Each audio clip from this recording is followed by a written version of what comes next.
So today I'm going to talk about roof racks. I've had this one 2.5 years, so I thought I'd do a bit of review of this one, but also talk about more generally about things you need to think about when buying a roof rack. I guess obviously the main thought about buying a roof rack is what you want it for, and I guess you also need to consider what will you want it for in the future, because you don't want to be buying a different one later, do you?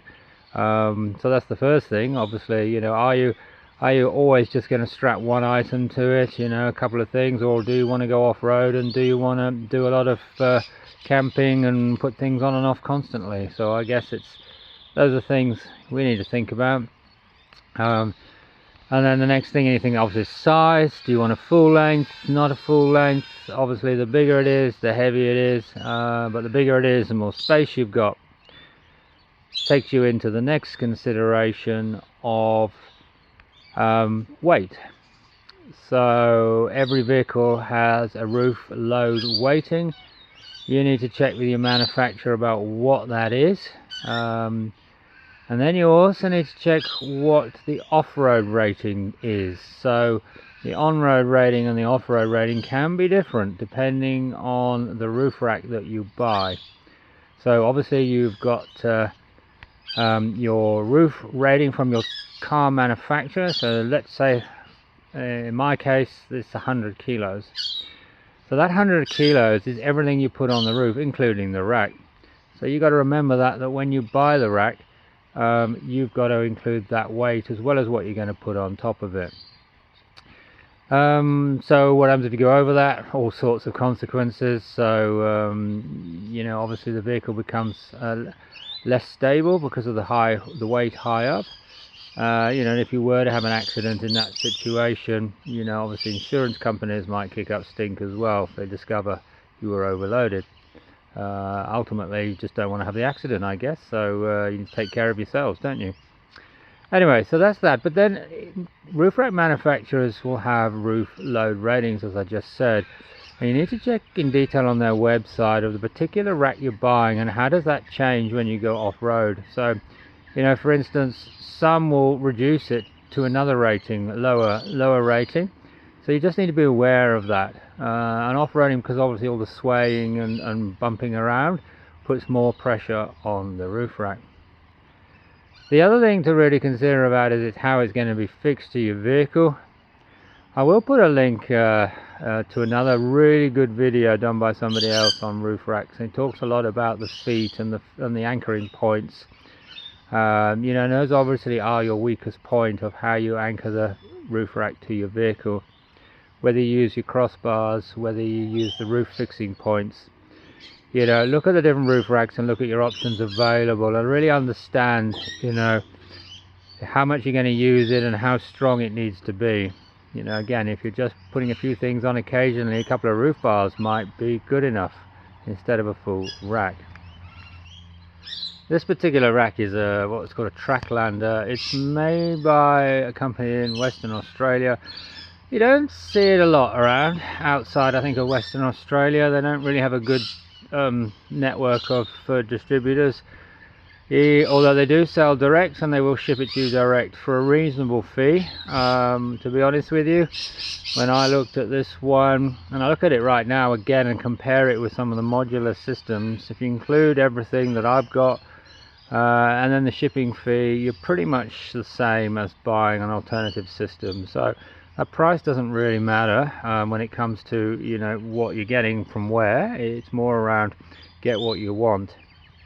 So I was just talking obviously about the rails. So this particular one comes with its own what they call tough bars. In this particular case, so the roof rack itself is actually aluminium. So this is an aluminium rack with a frame on it, a mesh. But I will say that the bars on the side are actually steel, and that's where obviously you need the really extra strength to be supporting the rack. This particular one on my Prado 150 fixed directly into the Prado roof rack points, and there are 3 of these going down the side. So that sort of takes over from the original roof rails on the Prado 150. I know they talk about adding extra points on some vehicles, and again it depends on your vehicle, it depends you know, on your rating as well. So as I said, my maximum rating is 100 kilos including this, and the rack and the rails are approximately 30 kilos on this one already, so I've only got another 70 kilos left.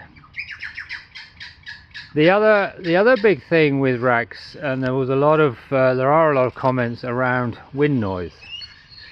So obviously when you've got nothing on it, you're driving around all day long because because it's sitting there all day long. You know, do you get a lot of wind noise on the freeway? And that's I mean, I've heard some racks are very noisy, and most of them will offer some sort of wind deflector for it. I guess if your rack comes without one, you could try it without, and if you don't like it or it's too noisy, you can buy one. Although I have to say, I did look online to some of the other racks to see what they're charging for wind deflectors, and they're pretty expensive because obviously they're made specifically for the rack. So just be aware of that before you buy a rack, that you need to probably include the price of the wind deflector, because if you don't and you need to pay for it later, then you will get stung. This particular one, the Tracklander one, comes with a wind deflector which is designed specifically for the vehicle. With the curve you've got across the front of the windscreen, top of the windscreen is really good, so it's pretty low on the top of the vehicle.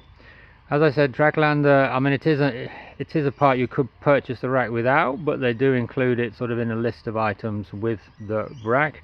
When you bundle it together, they talk about the rack, the wind deflector, and then the side rails. It's a sort of standard kit when you tell them your vehicle, and they offer that as standard, so that's pretty good to know. And be aware of that again when you're buying a roof rack. You know, what are you actually getting? Are you getting all the bits that you're going to need, or have you got to pay for more later? So whilst we're talking about wind noise, and we also talked about a bit about stability with weight on it, so low profile is the next thing you really need to think about. So some of them will stick up quite far, and obviously the higher it is, the more wind resistance you've got, the more wind noise you've got, but it also lifts the weight higher and lifts your center of gravity of the vehicle. So this particular one is extremely narrow. It's very hard to tell, but there's literally only, I measured it once, there's about 4 centimeters between the top part of the roof and the bottom part of the rack. It's very low profile, and that's probably one of the things I love about this, is the level that it gives you. I actually found it was almost, sometimes it's a bit too low because you just can't get your hands underneath to clean, and you can't get anything underneath to clean. It's really hard to clean underneath it. I just use a jet wash now from the top. It's the only way, but you know, that's the price you pay for having a low profile rack, but obviously that has benefits. So one of the other things you think about is fixing accessories. So I spoke a little about the modular system, and the modular systems, they sell obviously all the accessories for you to buy, and they'll again probably sting you for those because that's where they make all their money.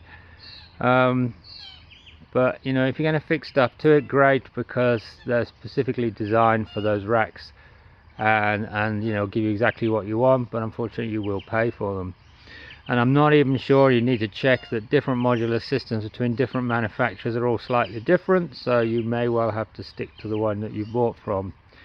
Obviously you can make your own bits and pieces, which is what I generally do, and I guess once you've got to a basket rack like this, then you know, whilst the Tracklander do sell accessories, all the things that I bought I've sort of adapted myself, because it's relatively easy, based on the fact that this is a solid aluminium rack. So it's one piece now, welded up as one piece all the way around, so there's no joins, there's no weak points on the rack, and this is all aluminium, so really easy to drill through and bolt down.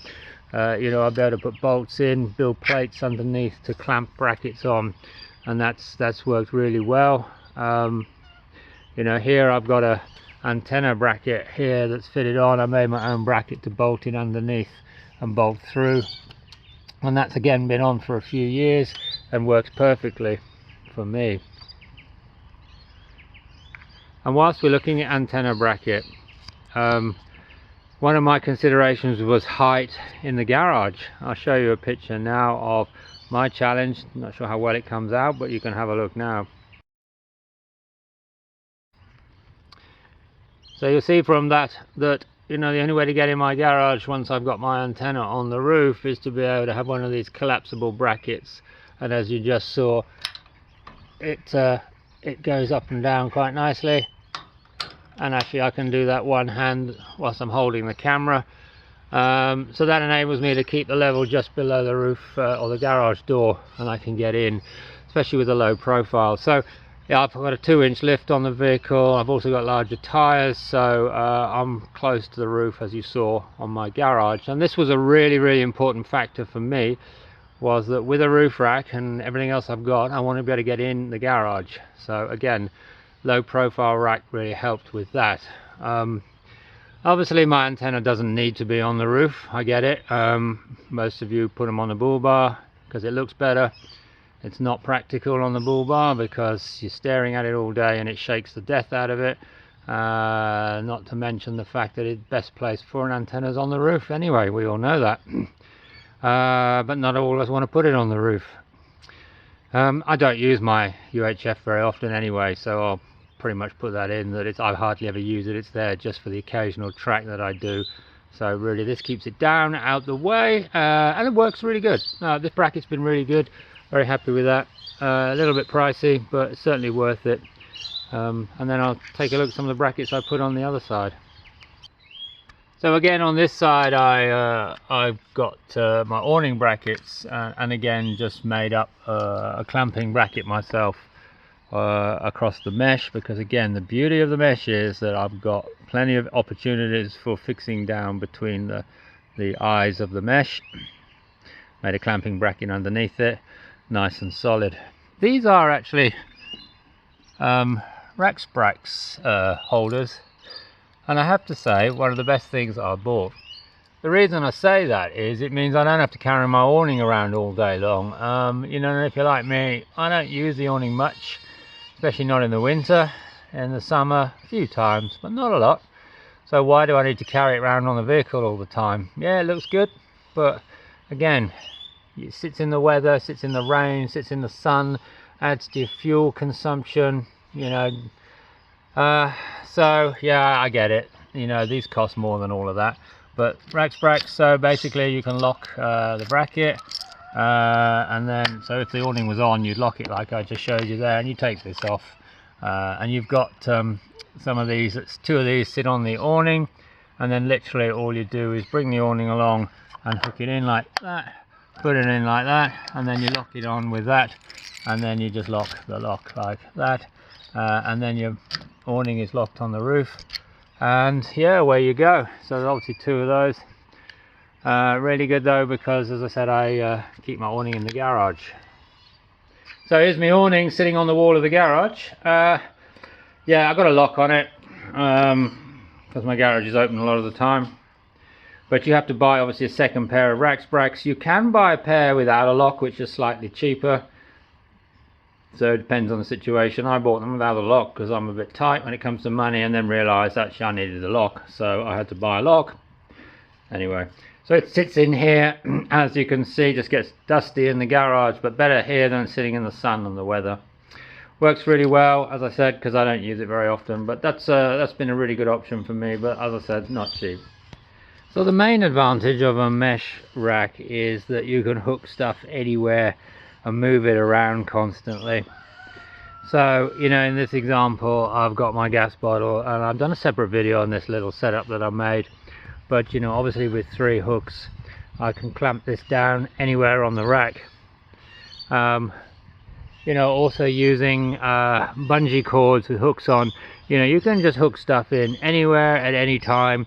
And what we often do is load up when we go, and then when we're away, we might take stuff off and then take a few different things with us day to day.